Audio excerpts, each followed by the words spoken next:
స్థానిక పార్లమెంటు సభ్యుడు అరవింద్ పత్రికా సమావేశంలో మాట్లాడుతూ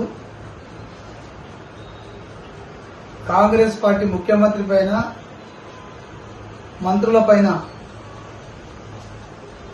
తప్పుడు ఆరోపణలు చేసినటువంటి సందర్భంగా అరవింద్కు సూటిగా నేను కొన్ని ప్రశ్నలు వేస్తున్నా. మీరు మాట్లాడే మాటలు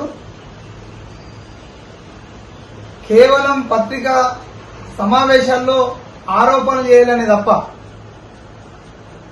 రాష్ట్ర ముఖ్యమంత్రి గారిపైన మంత్రులపైన మీరు చేసిన ఆరోపణలు ముమ్మాటికి నిరాధారమైనవి.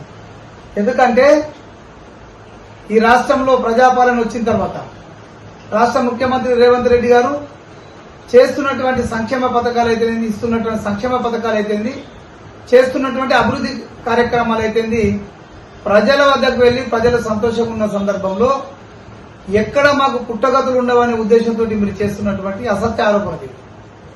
ఖచ్చితంగా ఎక్కడ కూడా కాంగ్రెస్ పార్టీ వచ్చిన తర్వాత స్కామ్లు లేవనే విషయము ఈ దేశంలో తెలిసినటువంటి సందర్భం.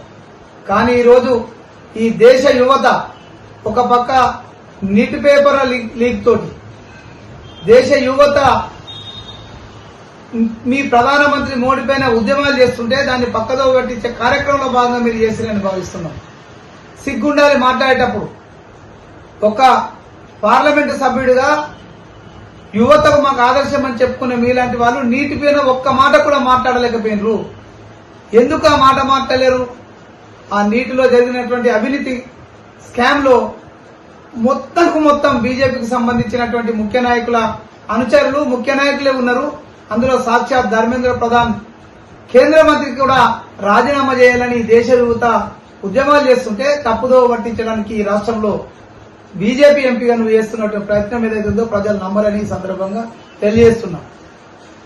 ముమ్మాటికి గత వారం 10 రోజుల్లో మీరు పెట్టినటువంటి 2-3 ప్రెస్ మీట్లలో ముఖ్యమంత్రిని తక్కువ చూపించే ప్రయత్నం చేస్తున్నావు.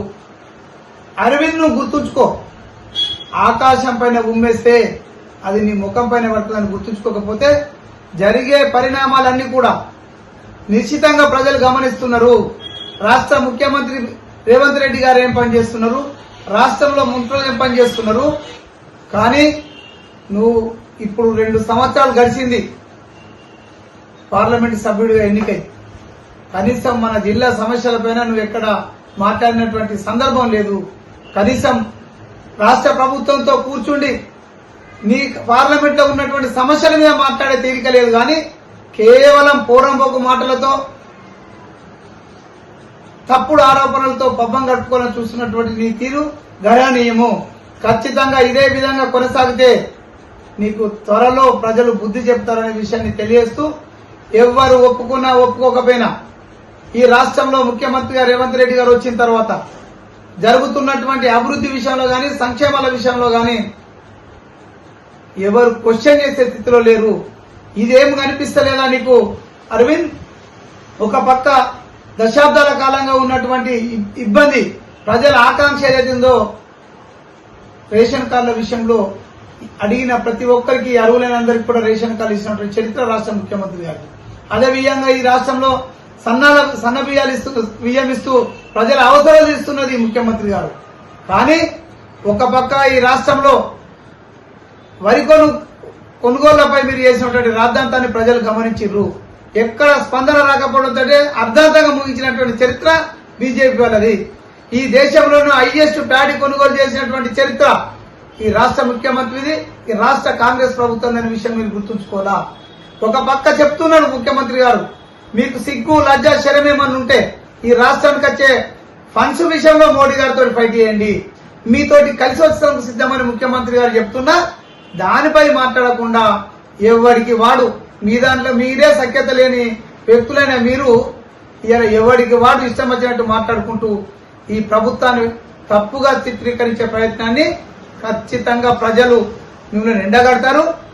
ఖబర్దార్ అరవింద్, ఇంకొకసారి తప్పుడు ఆరోపణలు చేస్తే నీ విజ్ఞతకు, ఎందుకంటే తప్పుడు ఆరోపణలు ప్రజలు గమనిస్తున్నారు.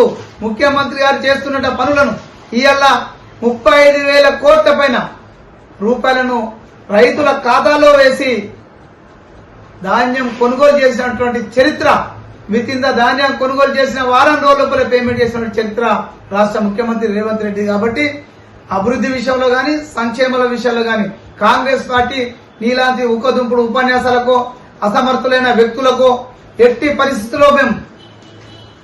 పరిస్థితుల్లో మేము ఇన్నేది లేదనే విషయాన్ని మీకు తెలియజేస్తూ, ఒక పక్క ఓట్లు చోరీ చేస్తుంటే మరొక పక్క మీనాక్షి నటరాజన్ లాంటి ఒక గాంధేయవాది తప్పుడు ఆరోపణలతోటి ఈసీనే కొన్నటువంటి చరిత్ర మీది.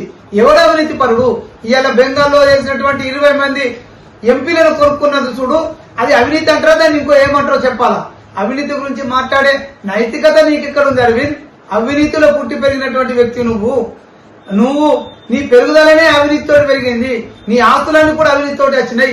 ఇవన్నీ గ్రహించకుండా నువ్వు చేస్తున్నటువంటి ఆరోపణలను సరిదిద్దుకోకపోతే నీకు భవిష్యత్తులో దానిపైన ప్రతిఫలం అనుభవించాల్సి ఉంటది. ఇది ఖచ్చితంగా కాంగ్రెస్ పార్టీ కార్యకర్తగా నేను హెచ్చరిస్తున్నామని తెలియజేస్తున్నాను.